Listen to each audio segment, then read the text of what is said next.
우리 하나님 말씀 보도록 하겠습니다. 하나님 말씀은 로마서 11장 11절에서 24절까지의 말씀입니다. 로마서 11장 11절에서 24절까지의 말씀입니다. 제가 한 절 읽고 여러분이 한 절 읽고 마지막 24절은 함께 읽도록 하겠습니다. 11절입니다. 그러므로 내가 말하노니 그들이 넘어지기까지 실족하였느냐? 그럴 수 없느니라. 그들이 넘어짐으로 구원이 이방인에게 이르러 이스라엘로 시기나게 함이니라. 그들의 넘어짐이 세상의 풍성함이 되며 그들의 실패가 이방인의 풍성함이 되거든 하물며 그들의 충만함이 이리요. 내가 이방인인 너희에게 말하노라. 내가 이방인의 사도인 만큼 내 직분을 영광스럽게 여기더니 이는 혹 내 권력을 아무쪼록 시기하게 하여 그들 중에서 얼마를 구원하려 함이라. 그들을 버리는 것이 세상의 화목이 되거든 그 받아들이는 것이 죽은 자 가운데서 살아나는 것이 아니면 무엇이리요. 제사하는 처음 익은 곡식가루가 거룩한즉 떡덩이도 그러하고 뿌리가 거룩한즉 가지도 그러하니라.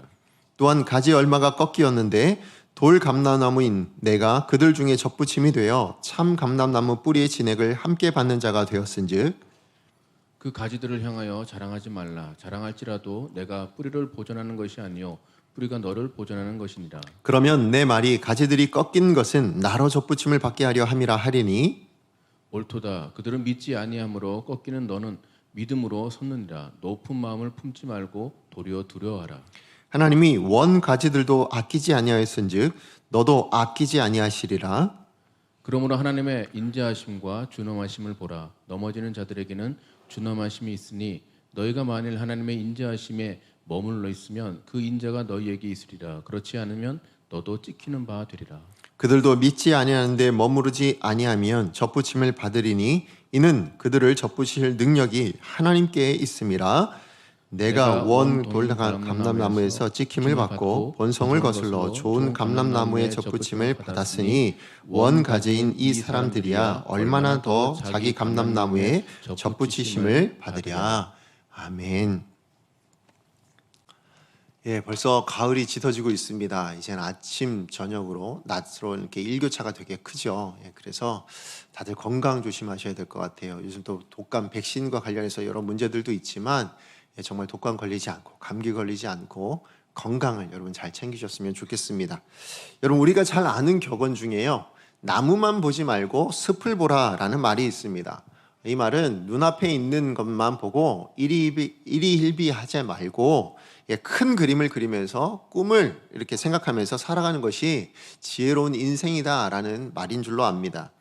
성경에서는 우리의 구원과 관련해서도 하나님의 이러한 큰 그림이 있다라고 그렇게 말씀하고 있습니다. 그렇다면 성경이 말씀하는 바 구원과 관련된 하나님의 큰 그림이라는 게 뭘까요? 그것은 바로 이스라엘을 제사장 나라 삼아서 이스라엘만 구원하시는 것이 아니라 열방이 복을 받고 열방을 구원하는 것, 그래서 열방으로 하나님께 예배하는 자들 되는 것, 열방이 하나님의 민족 되는 것, 하나님의 백성 삼는 것, 그게 바로 하나님의 큰 그림입니다. 그래서 사도 바울은요, 이스라엘이 복음을 거부하고 있는 지금 그래서 구원받지 못한 이 현실 앞에서도 지금 로마서 11장 1절 말씀과 같이 하나님이 자기 백성을 버리셨느냐? 그럴 수 없느니라 라고 담대하게 선포할 수 있는 이유가 바로 여기에 있습니다. 뿐만 아니라 오늘 본문 11절에서도 뭐라고 얘기합니까? 그들이 넘어지기까지 실족하였느냐? 그럴 수 없느니라 라고 말할 수 있는 이유가 어디 있습니까? 하나님의 큰 그림은 이방인만 구원하는 것도 아니고 이스라엘만 구원하는 것도 아니고 바로 이스라엘과 이방인 모든 열방을 구원하시는 것이 하나님의 뜻이다. 이것을 아니까 이스라엘의 실족 앞에서도 하나님 버리지 않으셨다 이렇게 말할 수 있다는 거죠. 그리고 이어진 11절과 12절 말씀을 보면 구원과 관련된 하나님의 큰 그림, 그것과 관련하면서 이스라엘과 관련된 세 가지 주장을 사도 바울이 지금 하고 있습니다. 이스라엘과 관련된 이 세 가지 주장이라는 게 뭐냐면 첫 번째는요, 이스라엘이 지금 복음을 거부함으로 지금 넘어진 상태입니다. 넘어졌지만 그게 그들의 마지막이 아니라는 거예요. 그들의 궁극적인 모습이 아니라는 겁니다. 무슨 얘기일까요? 다시 일어날 것이다. 다시 회복되어질 것이다. 다시 언젠간 일어설 때가 있을 것이다. 그렇게 지금 이야기를 하고 있습니다. 그리고 두 번째는 뭐냐면 이스라엘의 넘어짐을 통해서 결국 하나님께서 뭘 만들어내셨습니까? 구원이 이방인에게 흘러갈 수 있도록, 그러니까 이방인들이 구원받을 수 있도록 만들어주셨다, 그렇게 사용하셨다. 이게 두 번째 주장입니다. 그리고 이제 마지막 세 번째 주장은 뭐냐면, 사도 바울은 이방인들, 즉 이 열방의 구원을 통해서 이제는 어떤 일이 일어날 것이다? 자기 동족 이스라엘로 시기나게 만들 것이다. 이 열방의 구원이라는 것이 이제는 이스라엘로 시기하게 되어서 결국은 누구 앞에요? 주님 앞에 돌아오는, 그들도 구원받을 수 있는 그 은혜가 일어나게 될 것이다. 이 세 가지 주장을 지금 하고 있는 것입니다. 그러니까 이스라엘과 이방 모두를 포함해서 하나님께 택한 사람이라면 누구라도 다 구원받게 하는 것, 그게 바로 하나님이 그리신 큰 구원의 큰 그림이다. 지금 이걸 다시 한번 강조하고 있는 것이죠. 그렇습니다. 하나님이 우리에게 베푸신 은혜는요, 크기가 이만한 거예요. 그저 어느 한 민족, 어느 한 사람, 이것만 구원하신 것이 아니라 모든 열방을 담을 수 있는 크기가 바로 은혜의 크기입니다. 복음의 능력인 줄로 믿습니다. 자, 그렇다면 사도 바울은 어떻게 이러한 사실을 깨달을 수 있었을까요? 어떻게 하나님의 구원의 큰 그림이 이렇다라고 깨달을 수 있을까요? 그가 주님을 만났기 때문일 수도 있지만, 또 한편으로 제가 생각해 본 건 뭐냐면, 사도 바울의 자기 정체성을 보고도 하나님의 구원의 큰 그림은 이렇구나라고 깨달을 수 있었던 것 같아요. 자, 무슨 얘기냐면, 여러분 아시다시피 사도 바울은 본인이 이스라엘 사람이잖아요. 그러다 보니까 이스라엘의 구원을 위해서라면 어떤 마음까지도 있냐면, 자기가 그리스도에게 끊어지는 한이 있더라도 이 이스라엘 백성들은 구원받았으면 좋겠다라는 그 애끓는 심정이 있었던 사람입니다. 자, 그렇게 이 정도의 사람이라면 지금 사도 바울은 사실 이 복음을 들고 누구에게 가기를 원했을까요? 이스라엘 백성들에게 가기를 원했겠죠. 그의 입장에서 보면 이방인의 사도가 아니라 이스라엘의 사도가 되었으면 좋겠다는 마음이 있었을 거예요. 자, 그런데 하나님은 누구로 부르셨죠? 이스라엘의 사도로 부르지 않으시고 이방인의 사도로 부르셨다라는 것입니다. 아니, 나는 이스라엘이 구원받았으면 좋겠는데 왜 하나님은 나를 이방인의 사도로, 저 이방 사람들을 향해서 나를 보내시는가? 이거에 대한 고민이 있었다라는 거죠. 이걸 통해서 결국은 사도 바울이 깨닫게 된 게 뭐예요? 하나님은 이스라엘도 포기하지 않으시는구나. 그런데 또 한편으로는 이방인도 구원하기를 원하시는구나 라는 걸 알게 됐다는 거예요. 무슨 얘기냐면, 만약에 이스라엘을 구원하지 않고자 했다면, 하나님께서 그냥 이제 버리시기로 했다면 이스라엘인 나, 사도 바울을 구원했겠는가? 나를 구원하셨겠는가? 그럴 리가 없다라는 거죠. 그러니까 결국은 나를 구원하셨으니 누구도 구원하겠다? 이스라엘 백성도 구원하겠구나 라고 생각할 수 있었다라는 거예요. 그런데 또 한편으로는 뭡니까? 그런 나를 누구의 사도로요? 이방인의 사도로 보내신 걸 보면, 복음을 들고 이방인에게 나아가라고 얘기하시는 걸 보면 결국은 이방인들도 구원하기를 원하시는구나. 그러니까 하나님은 이방 사람, 이스라엘 사람 이렇게 구분해서 구원하기를 원하시는 것이 아니라 이 모두를 다 구원하기를 원하시는구나 라는 것을 깨닫게 됐다는 것입니다. 그런데요, 사실은 이 사도 바울은 이것에 대한 것을 깨달았지만, 그러나 정작 하나님께 택함 받은 이스라엘 백성들이나 하나님께 믿음으로 말미암아 구원받은 이방인들은 바로 이것을 깨닫지 못했다라는 것입니다. 하나님께 택함 받은 이스라엘 사람들은 어떻게 생각했습니까? 나만 택함 받았다, 자기만 선민이다, 이렇게 생각을 합니다. 그리고 이방인들을 어떻게 해요? 무시합니다. 그들은 불건강한 자라고 가까이 하지도 않으려고 하는 그런 모습들이 있었습니다. 그래서 정말로 심지어는 어느 정도였냐면, 바로 이스라엘 사람들은요, 이방인들을 개로 여길 만큼, 그만큼 무시하고 그만큼 정죄했던 것이 바로 이스라엘 사람들의 모습이었습니다. 그런데 구원받은 이방인들도 마찬가지였어요. 어땠습니까? 이스라엘 사람들의 무시를 누구보다도 많이 받은 걸 알잖아요, 이방인들은. 이 사람들이 얼마나 우리를 무시했는지 알고 있습니다.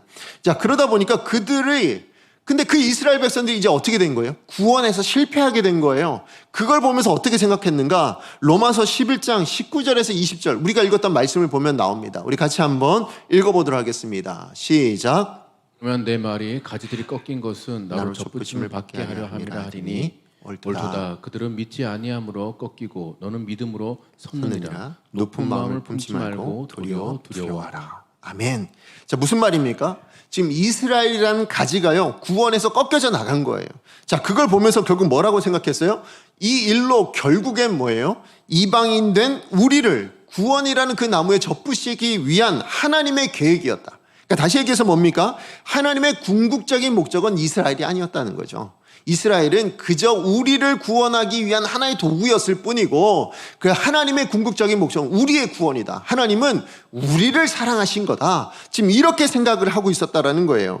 그러니까 결과적으로는 이스라엘보다 누굴 더 사랑하신다?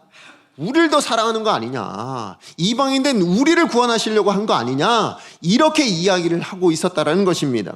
자, 그렇기 때문에 사도 바울이 뭐라고 얘기합니까? 너희들 그거 자랑해서 안 된다는 거예요. 너희들 그런 마음을 가져서는 안 된다는 겁니다. 그래서 20절 말씀에 뭐라고 하고 있습니까? 높은 마음 가지지 말라고. 예, 교만한 마음을 가지지 말라고 그렇게 경고하고 있는 것입니다. 결국 이스라엘 사람들이든 이방인들이든 모두 무엇으로 구원받은 겁니까? 우리는 압니다. 은혜로 구원받은 거죠. 하나님의 은혜로 구원받았음에도 불구하고 그 구원을 뭘로 삼았냐면 자기 자랑 삼은 거예요. 나는 하나님께 사랑받는 사람이야. 하나님이 나에게 특별한 게 있어서 나를 사랑하시는 거야. 이렇게 자기 자랑을 삼고 뿐만 아니라 뭐 했어요? 구원받지 못한 사람들을 어떻게 한 것입니까? 판단하는 거예요. 저 사람 뭔가 문제가 있어서, 저 사람 뭔가 흠이 있어서, 저 사람 저래서 구원받지 못한 거야. 이방인은 이방인대로 흠이 있고 이스라엘은 이스라엘대로 흠이 있어서 구원받지 못한 거야. 지금 그렇게 생각을 하고 있었다라는 것입니다. 하나님께서 이런 이스라엘 백성들의 생각이나 이방인의 생각들을 기뻐하실까요? 그렇지 않겠죠. 그렇게 사도 바울은 복음을 전하는 거예요. 누구에게요? 지금 이 로마에 있는 교회에. 특별히 어떤 교회입니까? 그 교회는 유대인들과 이방인들이 함께 섞여져 있는 교회예요. 예, 그래서 그 교회 가운데 복음을 제대로 설명함을 통해서 뭡니까? 열방을 구원하고자 하는 하나님의 계획하심을 너희들이 알아야 된다. 지금 그걸 알려주고 있는 것입니다. 그러므로 저는 오늘 본문 말씀을 통해서 하나님이 계획하신 이 구원의 큰 그림과 관련해서, 그리고 그런 하나님의 구원 계획과 관련해서 사도 바울의 태도를, 그 구원에 대한 사도 바울의 태도를 통해서 신앙인으로서 가져야 될 두 가지 자세를 우리가 좀 살펴보기를 원합니다. 자, 첫 번째로 우리가 하나님이 계획하신 그 구원의 큰 그림과 관련해서 우리가 생각해야 될 건 뭐냐면, 다른 사람의 구원을 위해서라도 성도는요, 복음이 주는 풍성함을 누리는 사람이 되어야 된다는 것입니다. 우리 11절에서 12절 말씀 다시 한번 읽어보겠습니다. 시작. 그러므로 내가 말하노니 그들이 넘어지기까지 실족하였느냐? 그럴 수 없느니라. 그들이 넘어짐으로 구원이 이방인에게 이르러 이스라엘로 시기나게 함이니라. 그들의 넘어짐이 세상의 풍성함이 되며 그들의 실패가 이방의 풍성함이 되거든 하물며 그들의 충만함이리요. 아멘. 지금 사도 바울은요, 하나님께서 이스라엘 버리지 않으신다라는 사실을 넘어지는 것으로 비유해요. 넘어졌지만 아주 그렇게 넘어진 것이 아니다. 엎드려진 것이 아니다. 지금 그 얘기를 하고 있죠. 이스라엘은 예수님을 십자가에 못 박아 죽였습니다. 그리고는 복음마저도 거부했습니다. 자, 이스라엘에겐 예수님과 복음은 거치는 돌이에요. 그저 자기를 넘어뜨리고 있는 그런 돌이 되고 말았습니다. 그러나 모든 것을 합력하여 선을 이루시는 하나님은요, 이 이스라엘의 넘어짐을 통해서 뭘 만들어내셨습니까? 이방인의 구원을 만들어내셨거든요. 지금 이것을 하나님께서 만들어내신 거예요. 세상과 이방인의 풍성함을 만들어냈다고 그렇게 말씀하고 있습니다. 그렇게 사도 바울은요, 이스라엘의 넘어짐으로 이방의 구원을 만드시는 그 하나님의 능력을 신뢰하면서, 자, 뭐예요? 하나님은 이스라엘이 넘어진 것을 통해서도 이방인의 구원함, 이 풍성함을 만들어내시는 능력이 있는 분이시다. 자, 그렇다면 그 하나님의 능력을 기대어 소원하는 바가 있었어요. 지금 사도 바울이 소원하고 있는 건 뭡니까? 자, 이 이방인의 구원을 통해서 이제는 무엇이요? 이스라엘이 구원받는 거예요.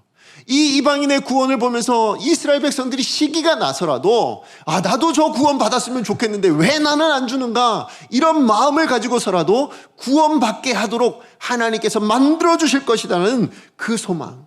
그래서 다시 꺾여진 이 가지가 원가지인 그 나무에 다시 접붙여지는 그런 은혜가 있었으면 좋겠다라고 기대하고 있다는 거예요. 그게 23절입니다. 우리 같이 한번 읽어보겠습니다. 시작. 그들도 믿지 아니하는데 머무르지 아니하면 접붙임을 받으리니 이는 그들을 접붙이실 능력이 하나님께 있습니다. 아멘. 지금 사도 바울이 믿는 게 뭡니까? 하나님은 능력 있는 하나님이라는 거예요. 하나님의 능력이 얼마나 크든지 이 이스라엘의 넘어짐으로 이방인의 풍성함을 만들어내시고 구원을 만들으신 이 능력이 이제는 뭐예요? 이 능력을 있으니까 이 능력으로 이제는 이스라엘이라는 이 가지가 꺾여져 있는데 그걸 다시 나무에 접붙일 수 있을 것이다. 이것에 대한 소원이 있게 되었다라는 것이죠. 자, 그런데 우리가 여기서 구원과 관련해서 우리가 한 가지 깨달아야 될 게 뭐냐면 한 가지 분명한 사실이 있습니다. 그게 뭘까요? 자, 복음으로 말미암아 구원을 주신 이유가 있다라는 거예요. 왜 하나님께서 우리를 구원하셨을까요? 하나님은 왜 이 땅의 모든 열방이 다 구원받기를 원하실까요? 하나님은 우리를 사랑하시기 때문에 그래요.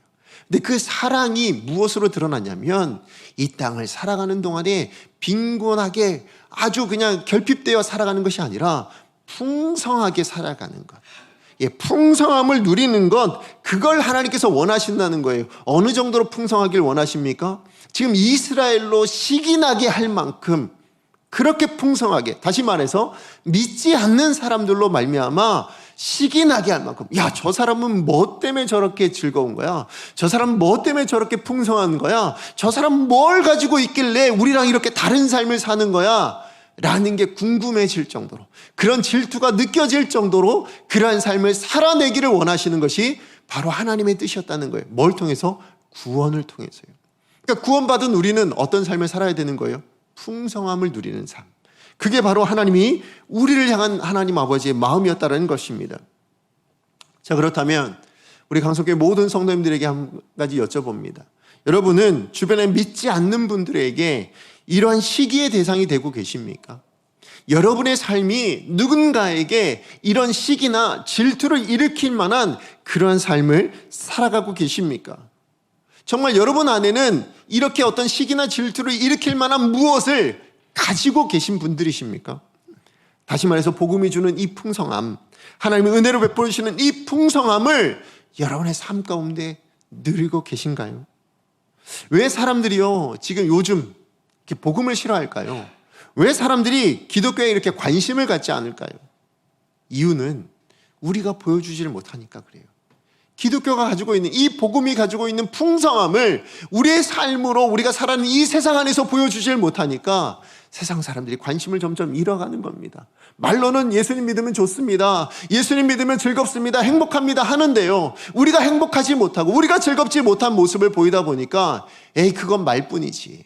정말로 그런 것 같지는 않은데 그러다 보니 점점 그런 관심이 떨어지고 있다는 거죠. 그런 의미에서 저는 우리 강성교회 모든 성도님들이요 바로 이 복을 풍성하게 누렸으면 좋겠어요. 정말 하나님 베푸시는 이 복음의 구원의 이 풍성함을 누리시는 분들이 되셨으면 좋겠습니다.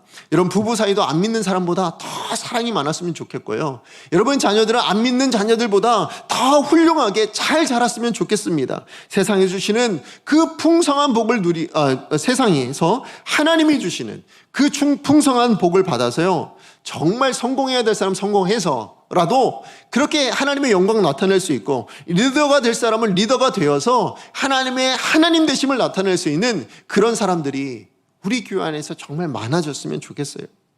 하지만 성공하는 것으로, 잘 되는 것으로만 복음의 풍성함이 나타나는 것은 아닙니다. 무슨 얘기일까요? 정말 이렇게 힘들고 어려운 때일수록 어쩌면 우리 내면의 풍성함, 우리 심령의 풍성함을 보여줄 수 있는 그러한 때가 될 수 있다고 생각합니다. 너무나도 힘들고 어렵지만 세상 사람과 똑같은 상황 가운데 놓여 있지만 우리에겐 다른 것이 있어요. 그들에게 없는 것이 우리에게 있습니다. 뭡니까? 하나님이 계시잖아요. 우리에겐 하나님이 있어요. 뿐만 아니라 뭐가 있습니까? 복음으로 구원받았잖아요. 우린 믿음으로 구원을 받았습니다. 세상 사람들이 가지지 못한 생명을 우리는 가지고 있습니다. 그렇기 때문에 이 하나님 때문에 기뻐할 수 있고 이 생명 때문에 감사할 수 있는 그런 우리의 모습이 바로 지금 우리가 살고 있는 지금 이때 필요한 때가 아닐까라는 생각을 해봅니다.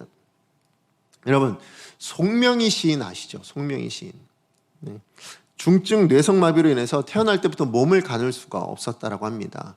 그러니까 뇌는 정상적으로 활동을 하고 있는데 몸이 말을 듣지 않아요. 몸이 제 뜻대로 움직이지 않습니다. 심지어 입으로 말도 제대로 못하시는 그런 분이십니다. 언젠가 제가 송명희 시인의 간증을 제가 들은 적이 있는데요. 그러니까 18살쯤인가 어머니에게 그렇게 이렇게 원망을 했었다고 합니다. 왜 나를 이렇게 태어나게 했냐고. 그냥 나를 유산시키거나 세상 사람들 많은 유산도 이렇게 하시고 낙태도 한다는데 나를 왜 이렇게 태어나게 만들었냐고 그렇게 원망도 하고 심지어는 하나님 앞에서도 원망하고 그랬던 모습들이 있었다고 합니다. 제가 그걸 들으면서 산다는 게 진짜 얼마나 힘드셨으면 정말 저렇게 살아가는 것이 얼마나 우리로서는 상상할 수 없는 일 아닙니까? 정말 많이 힘이 드니까 너무 어려우니까 이렇게 원망할 수도 있겠구나라는 생각을 해보게 됐습니다. 자, 그런데요, 그런 송명희 시인이 그렇게 자기 삶 가운데 아파하고 고통스러워하며 힘들어하는 중에서도 깨닫게 되어서 쓴 시가 있습니다. 그게 우리가 너무나도 잘 아는 찬송이에요. 그게 뭡니까? 여러분, 제가 가사를 읽어드릴게요. 나 가진 재물 없으나, 나 남이 가진 지식 없으나, 나 남에게 있는 건강 있지 않으나, 나 남이 없는 것 있으니, 나 남이 못 본 것을 보았고, 나 남이 듣지 못한 음성 들었고, 나 남이 받지 못한 사랑 받았고, 나 남이 모르는 것 깨달았네. 공평하신 하나님이 나 남이 가진 건 나 없지만 공평하신 하나님이 나 남이 없는 것 갖게 하셨네. 지금 이게 송명희 시인이 자기의 삶 가운데 하나님께서 주신 것, 그것을 가지고 노래한 거예요. 여러분, 여러분에게는 송명희 시인이 고백하는 이 하나님만이 주신 것, 세상에서는 내가 가진 것 없는지 모르겠지만 하나님이 나에게만 주신 것이 있습니다. 세상 사람들은 알지 못하는 것이 나에게 있습니다 라고 말하는 이것이 여러분에게 있냐고요. 여러분은 이것 안 가지셨습니까? 여러분도 가졌는데 우린 이것으로 노래하고 이것으로 감사하고 이것으로 하나님을 높여드리는 그러한 삶을 살아가고 있느냐입니다. 송명희 시인은 재물도 없었죠. 그는 지식도 없고 건강도 없었습니다. 그러나 이 모든 것을 덮고도 남을 복음이 주는 풍성함, 하나님의 말씀과 사랑 때문에 하나님을 노래하는 그러한 사람이 되었어요. 그래서 그것 때문에 다른 사람들이 뭘 생각할 겁니까? 그가 믿고 있는 하나님은 어떤 사람이길래? 어떤 하나님이길래? 그가 믿는 복음이라는 것이 무엇인가? 라는 고민을 하도록 만드는 사람. 그게 바로 송명희 시인이었다라는 것이죠. 구원은 우리도 이제 받지 않았습니까? 그죠? 우리도 구원 받았어요. 송명희 시인만 받은 게 아니죠. 그런데 왜 우리에겐 이 풍성함이 없을까요? 사실 따지고 보면 송명희 시인에 비하면 우리는 100개로 따지면 우리는 몇 개를 받았을까요? 송명희 시인이 100개 중에 1개를 받은 사람이라면 우리는 99개까지는 아니겠지만 100개 전부는 아니겠지만 그래도 수십 개를 가지고 있는 사람들 아닙니까? 송명희 시인에 비하면 우리는 너무나도 많은 것을 가지고 있는 사람들입니다. 그런데요, 송명희 시인은 그가 가진 그 1개를 가지고도 하나님을 찬양하고 노래하는 사람, 그런 인생을 살았어요. 그런데 우리는 지금 코로나19로 힘들다고, 우리 인생이 너무나도 어렵다고 이 문제 없는 것들만 가지고 내가 가지고 있는 것, 하나님 우리 가운데 허락하신 것에 대한 그것을 바라보지 못하는, 그리고 하나님 앞에 원망하고 살아가는 그런 우리네 모습은 아닌가 반성해 봐야 되지 않겠습니까? 여러분, 하나님은요, 구원을 통해서 복음이 주는 풍성함, 그 사랑을 누리라고 우리를 구원해 주시는 거예요. 아무리 힘들고 어려운 때를 살아간다 할지라도 그때 내가 너에게 준 구원, 내가 너에게 허락한 이 복음을 가지고 기쁘고 행복한 삶을 살았으면 좋겠다. 그래서 주신 게 구원이에요. 그래서 주신 게 우리가 가지고 있는 이 복음이라는 것입니다. 그러므로 오늘 우리가 그 책임이 있어야 되지 않겠습니까? 어떤 책임이요? 내가 받은 이 복음에 대한 풍성함, 내가 가지고 있는 이 구원에 대한 기쁨, 이것을 세상 가운데 보여줄 수 있는 사람, 보여줄 수 있는 삶, 그게 바로 우리들의 모습이어야 되지 않겠냐는 것이죠. 그런 모습을 통해서 하나님이 계획해 놓으신 게 있어요. 뭡니까? 내 주변에 있는 사람들에게, 야, 저 사람 뭘 가지고 있길래 저렇게 기쁜 거야? 저 사람 뭘 가지고 있길래 저 지금 이렇게 힘들고 어려운데도 웃을 수 있는 거야? 왜 저 사람은 저렇게 다른 사람들을 사랑하며 섬기며 저렇게 살아갈 수 있는 거야? 이유가 뭐야? 아, 저가 믿는 하나님을 믿는다는데, 저 사람 그리스도인이라 하는데 그것 때문인가? 그럼 나도 그런 하나님을, 나도 그런 그리스도인 돼봐야 되지 않을까? 이런 마음 갖도록 만들기를 원하시는 것. 이게 하나님이 우리를 향한 계획하십니다. 여러분 이것을 기억하시면서 여러분 송명희 시인처럼요. 정말 우리가 많은 것을 못 가질 수도 있어요. 어쩌면 세상 사람보다 덜 가졌다고 얘기할 수도 있어요. 그러나 세상 사람들이 갖지 못한 것 우리 있습니다. 그것을 가지고 뭐예요? 하나님 그리고 우리를 구원하신 그 예수 그리스도를 하나님 노래할 수 있는, 찬양할 수 있는, 그래서 그 기쁨과 감격을 우리의 삶 가운데 날마다 표현하며 살아낼 수 있는 그런 풍성함, 심령의 풍성함을 가지는 그런 복된 인생 되시기를 간절히 축원합니다.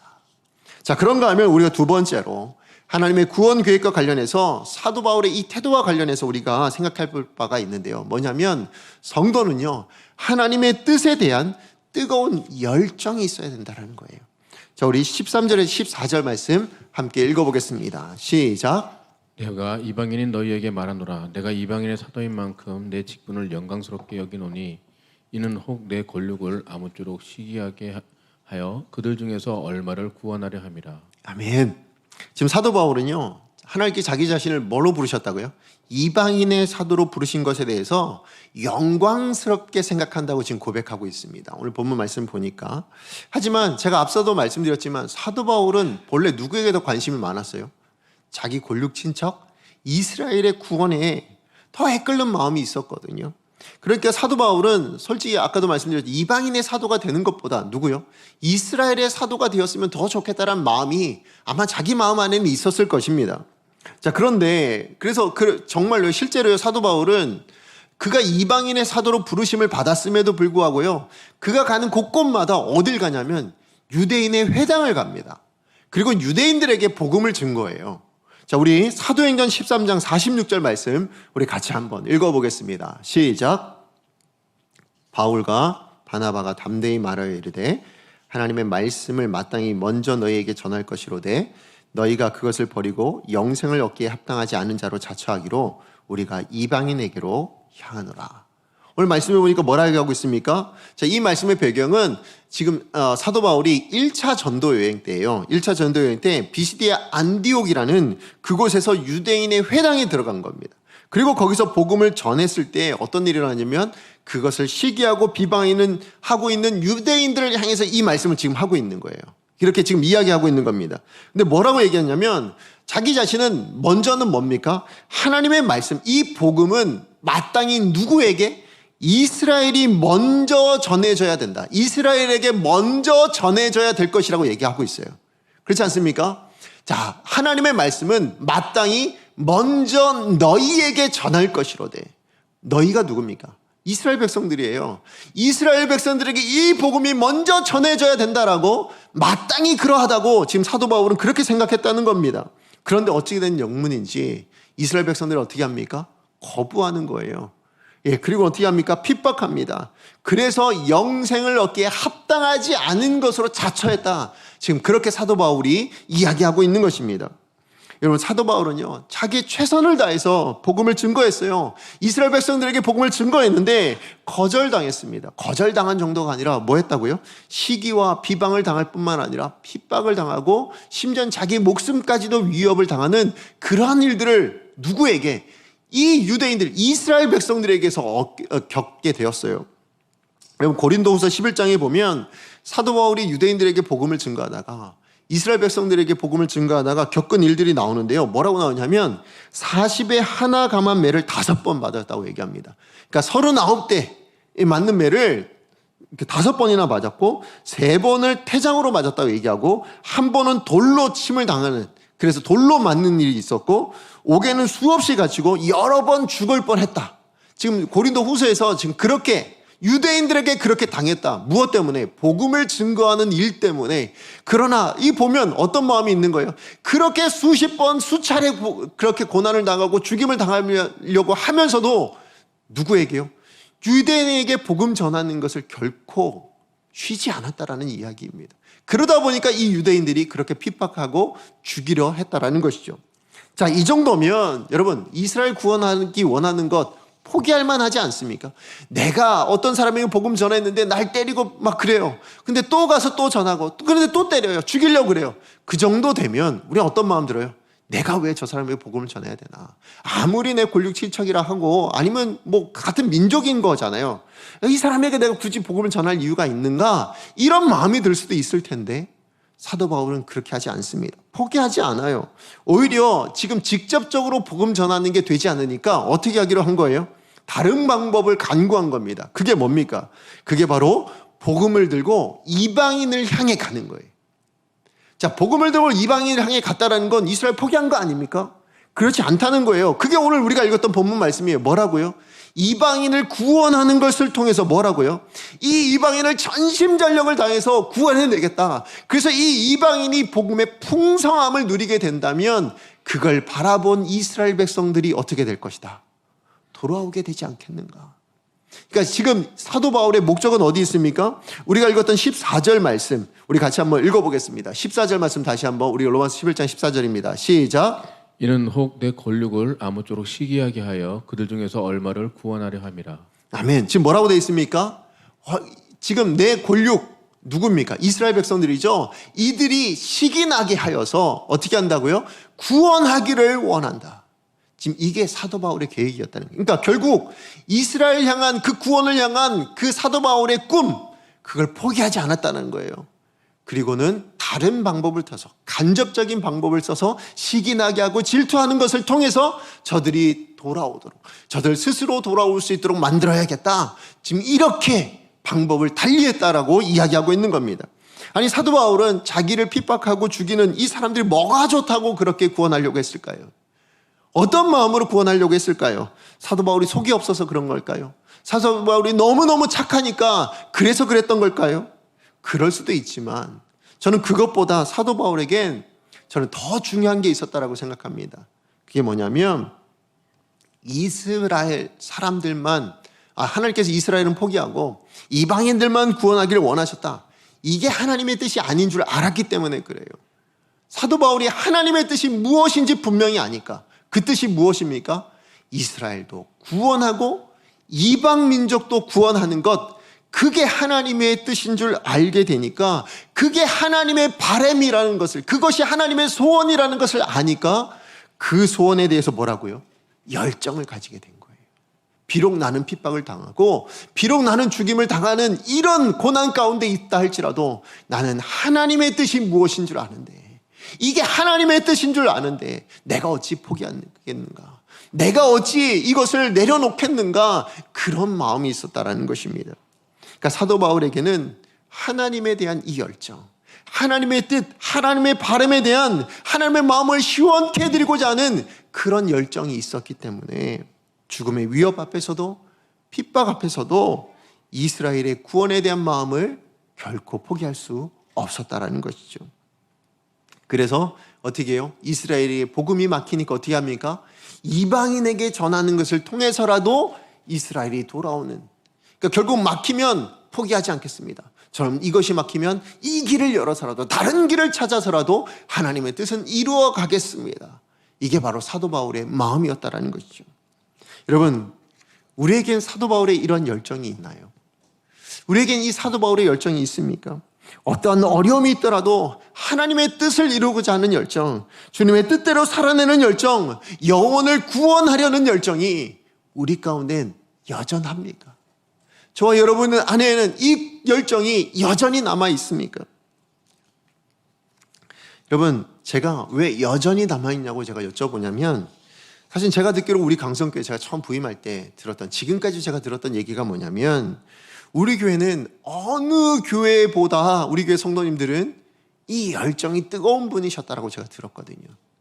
예, 정말로 뭐 교회에 대해서 아니면 영혼 구원에 대해서 정말 열정적으로 섬기고 정말 열정적으로 복음을 전하는 그런 사람들이었다. 다음 세대에 대한 열정이 풍부했고 주의 몸된 교회의 식구들에 대해서 그들을 섬길 수 있는 열정이 너무나도 많았다라는 것을 제가 듣게 되었습니다. 그러므로 저는 정말 제가 믿기로는 이 코로나가요, 사실 너무 우리 많은 것들을 변화시키고 있고 많은 것들을 바꾸고 있습니다. 그러나 정말 제가 믿기는, 또 하나님 앞에 기도한 게는 이 코로나가 우리 강성교회 모든 성도님들이 주님을 향한, 주의 몸된 교회를 향한 열정을 식지 못하게 만들 줄로 믿습니다.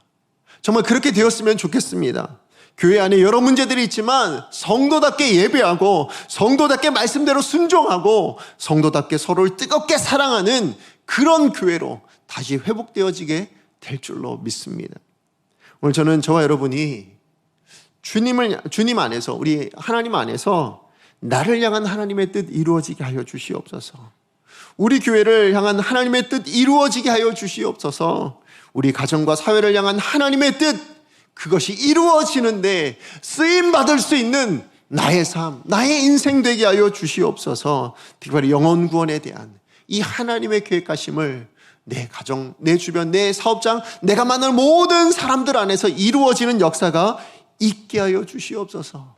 이런 기도 제목을 가지고 하나님 앞에 다시 꿈꾸고 또 하나님 앞에 이 꿈을 기도할 수 있는 저와 여러분이 되시기를 간절히 소망합니다. 우리 안에 이런 소망, 우리 안에 이런 열정 다시 한번 회복되었으면 좋겠습니다. 말씀의 결론을 맺습니다. 여러분, 정말 가슴 아프게도요, 요즘 우리 사회뿐만 아니라 교회 안에도 코로나 블루라고 불리는 우울함이 너무나도 팽배해져 가고 있는 것 같습니다. 모두가 다 코로나 때문에 두려워하고 있고 또 코로나로 인한 경제적 어려움 때문에 그게 허덕이고 있고 정말 신앙적으로도 수많은 죄악 가운데 우리는 그렇게 살아가고 있습니다. 그러나 이렇게 어렵고 힘든 때 역시 우리가 이것만 바라보고 하나님 앞에 원망하고 하나님 앞에 울부짖고 하는 것이 아니고요, 이것도 하나님의 어떻게 보면 계획하신 큰 그림 가운데 한 부분일 수 있겠다라는 생각을 가지고 우리가 이를 통해서 이루실 그 하나님의 역사가 무엇인지, 우리 가운데 계획해 놓으신 그 하나님의 계획하심이 무엇인지를 기대할 수 있는 저와 여러분이 되셨으면 좋겠습니다. 그러므로 이러할 때일수록 성도는요, 하나님의 사람은 복음의 풍성함, 송명희 시인이 말했듯이 나 남이 없는 것, 세상이 갖지 못한 것이 있다라는 것을 보여줄 수 있는 그런 삶을 살아내야 되지 않겠습니까? 뿐만 아니라 하나님의 뜻에 대한 열정을 가지고요, 사명을 가지고 우리 강성의 모든 성도님들 이번 한 주간 그렇게 살아내실 수 있기를 소망합니다. 정말 우리 모든 성도님들이요, 복음의 풍성함, 하나님의 뜻, 계획하심, 그것을 이루어 드릴 수 있는, 하나님의 마음을 시원케 해드릴 수 있는 그런 한 주간의 삶을 살아내기로 다짐하는, 그래서 그렇게 살아내시는 복된 인생 되기를 간절히 축복합니다. 오늘 주신 말씀 기억하면서 함께 찬양했으면 좋겠습니다. 오늘 우리가 아까 제가 읽어드렸던 찬양의 가사, 우리 송명희 시인이 불렀던 그 찬양, 우리 가사를 생각하면서 한번 불러봤으면 좋겠습니다. 우리의 고백이었으면 좋겠고 여러분의 삶으로 고백하는 찬양이었으면 좋겠습니다. 나 가진 재물 없으나, 나 남이 가진 지식 없으나, 나 남에게 있는 건강이 있지 않으나, 그러나 나 남이 없는 것 있으니, 이 고백이 오늘 우리의 삶으로 세상 가운데 증명하고 증거할 수 있는 저와 여러분 되었기를 바라면서 함께 이 찬양 부르도록 하겠습니다.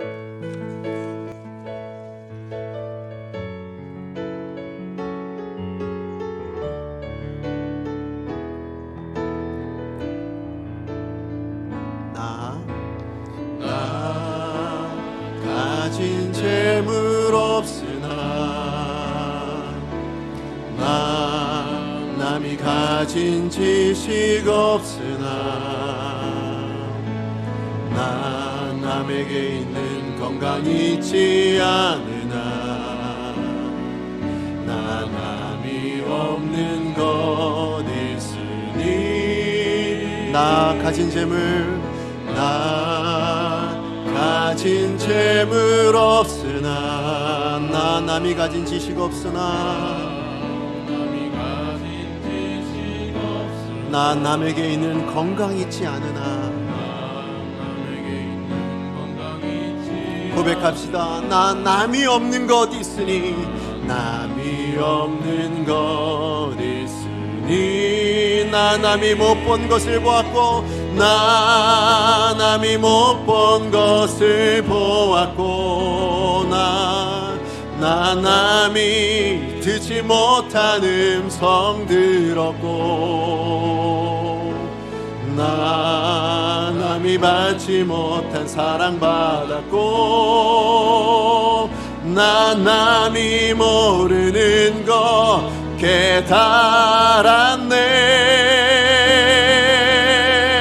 깨달았네. 공평하신 하나님이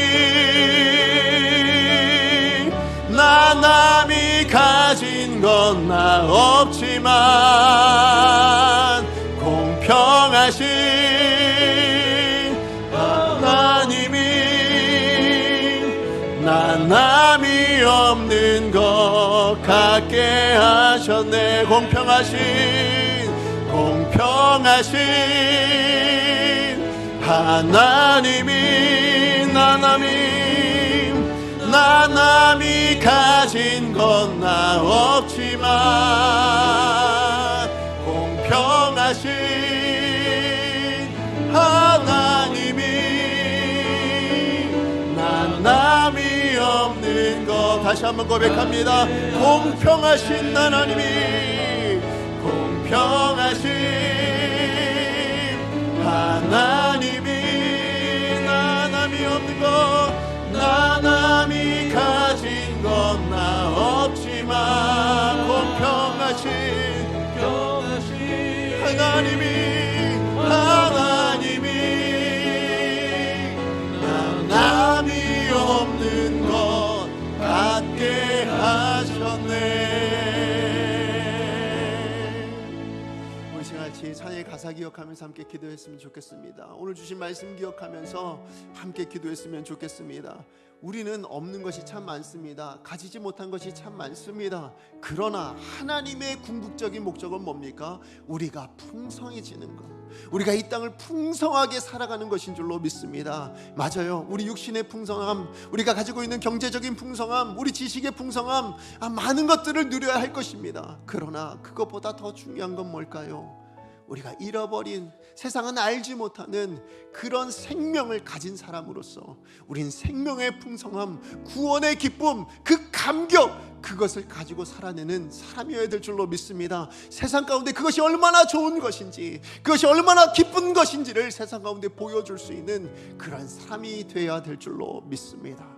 뿐만 아니라 그 감격과 그 기쁨이 있는 사람이라면 사도 바울처럼요, 어떻게 해요? 하나님의 뜻에 대한 열정을 가지고 하나님의 마음을 시원케 드리고자 하는 그 열정을 가지고 우리에게 주어진 삶을 살아내는 거예요. 어디서요? 내게 밟는, 내가 서 있는 그 땅에서, 우리의 가정에서, 우리의 사업장에서 그렇게 살아내야 되는 사람들인 줄로 믿습니다. 주님, 내가 그렇게 살아가게 해주세요. 하나님, 나에게 내 인생 풍성하게 해주시고 내 심령 풍성하게 해주시고 그것을 통해서 믿지 않는 모든 사람들에게 하나님의 뜻을 전하고 하나님의 구원을 전할 수 있는 그런 나의 삶, 나의 모습 되게 해주세요. 주여, 내게 그런 은혜를, 그런 능력을 주옵소서. 우리 능력을 주옵소서 한번 세 번 외치고 하나님 앞에 기도합니다. 주여, 능력을 주옵소서. 하나님, 그렇습니다. 우리 시간에 기도합니다. 하나님, 우리에게 능력을 허락하여 주옵소서.